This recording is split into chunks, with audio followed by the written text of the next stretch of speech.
La métaphysique d'Aristote, livre 1er, chapitre 2.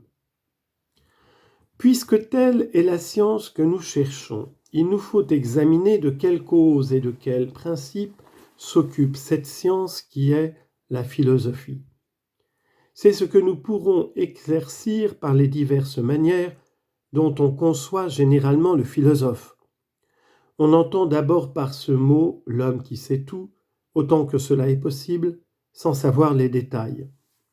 En second lieu, on appelle philosophe celui qui peut connaître les choses difficiles et peu accessibles à la connaissance humaine. Or, les connaissances sensibles étant communes à tous et par conséquent faciles, n'ont rien de philosophique. Ensuite, on croit que plus un homme est exact et capable d'enseigner les causes, plus il est philosophe en toute science. En outre, la science qu'on étudie pour elle-même et dans le seul but de savoir paraît plutôt la philosophie que celle qu'on apprend en vue de ses résultats.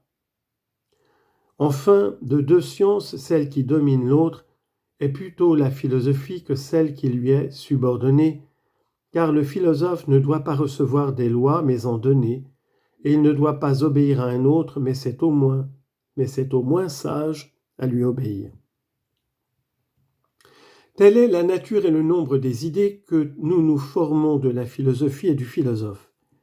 De tous ces caractères de la philosophie, celui qui consiste à savoir toute chose appartient surtout à l'homme qui possède le mieux la connaissance du général, car celui-là sait ce qui en est de tous les sujets particuliers.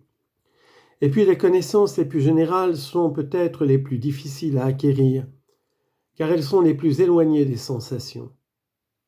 Ensuite, les sciences les plus exactes sont celles qui s'occupent le plus des principes. En effet, celles dont l'objet est plus simple sont plus exactes que celles dont l'objet est plus composé. L'arithmétique, par exemple, est plus que la géométrie. Ajoutez que la science qui peut le mieux enseigner est celle qui étudie les causes, car enseigner, c'est dire les causes de chaque chose. De plus, savoir uniquement pour savoir appartient surtout à la science de ce qu'il y a de plus scientifique, car celui qui veut apprendre dans le seul but d'apprendre choisira sur tout autre la science par excellence, c'est-à-dire la science de ce qu'il y a de plus scientifique, et ce qu'il y a de plus scientifique, ce sont les principes et les causes, car c'est à l'aide des principes et par eux que nous connaissons les autres choses, et non pas les principes par les sujets particuliers. Enfin, la science souveraine faite pour dominer toutes les autres est celle qui connaît pourquoi il faut faire chaque chose. Or, ce pourquoi est le bien dans chaque chose et en général, c'est le bien absolu dans toute la nature. De tout ce que nous venons de dire, il résulte que le mot de philosophie, dont nous avons recherché les diverses significations, se rapporte à une seule et même science. Une telle science s'élève aux principes et aux causes. Or, le bien, la raison des choses, est au nombre des causes. Et qu'elle n'a pas un but pratique, c'est ce qui est évident par l'exemple des premiers qui se sont occupés de philosophie. Ce fut en effet l'étonnement d'abord, comme aujourd'hui, qui fit naître parmi les hommes les recherches philosophiques.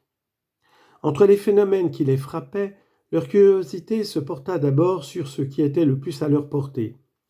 Puis s'avançant ainsi peu à peu, ils en vinrent à se demander compte de plus grands phénomènes, comme des divers états de la lune, du soleil, des astres, et enfin de l'origine de l'univers.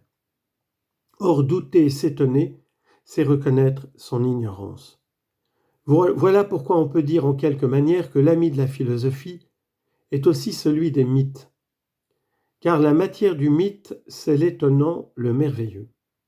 Si donc on a philosophé pour échapper à l'ignorance, il est clair qu'on a poursuivi la science pour savoir et sans aucun but d'utilité.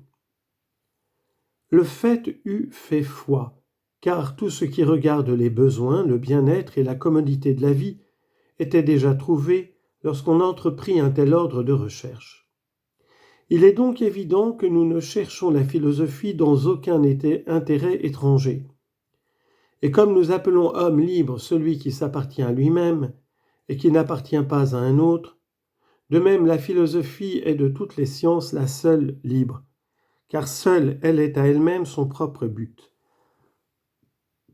Aussi ne serait-ce pas sans quelque raison qu'on regarderait comme plus qu'humaine la possession de cette science, car la nature de l'homme est esclave à beaucoup d'égards. La divinité seule, pour parler comme Simonide, aurait ce privilège, et il ne convient pas à l'homme de ne pas se borner à la science qui est à son usage. Si donc les poètes disent vrai, et si la nature divine doit être envieuse, c'est surtout au sujet de cette prétention, et tous les téméraires qui la partagent en portent la peine. Mais la divinité ne peut connaître l'envie. Les poètes, comme dit le proverbe, sont souvent menteurs. Et il n'y a pas de science à laquelle il faille attacher plus de prix, car la plus divine est celle qu'on doit priser le plus. Or celle-ci porte seule ce caractère à un double titre. En effet, une science qui appartiendrait à Dieu et qui s'occuperait de choses divines serait sans contredit une science divine. Et seule celle dont nous parlons satisfait à ces deux conditions. D'une part, Dieu est reconnu de tout le monde comme le principe même des causes, et de l'autre, la science des causes lui appartient exclusivement ou dans un degré supérieur. Ainsi, toutes les sciences sont plus nécessaires que la philosophie, mais nulle n'est plus excellente. Et rien ne diffère plus que la possession de cette science et son début. On commence ainsi que nous l'avons dit par s'étonner que les choses soient de telle façon.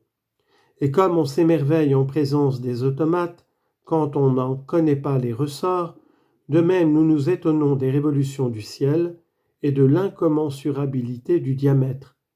Car il semble étonnant à tout le monde qu'une quantité ne puisse être mesurée par une quantité si petite qu'elle soit. C'est, comme dit le proverbe, par le contraire et par le meilleur qu'il faut finir. Comme il arrive dans le cas que nous venons de citer, lorsqu'on est parvenu à s'en rendre compte. Car rien n'étonnerait plus un géomètre que si le diamètre devenait commensurable. Nous venons de déterminer la nature de la science que nous cherchons, le but de cette science et de tout notre travail.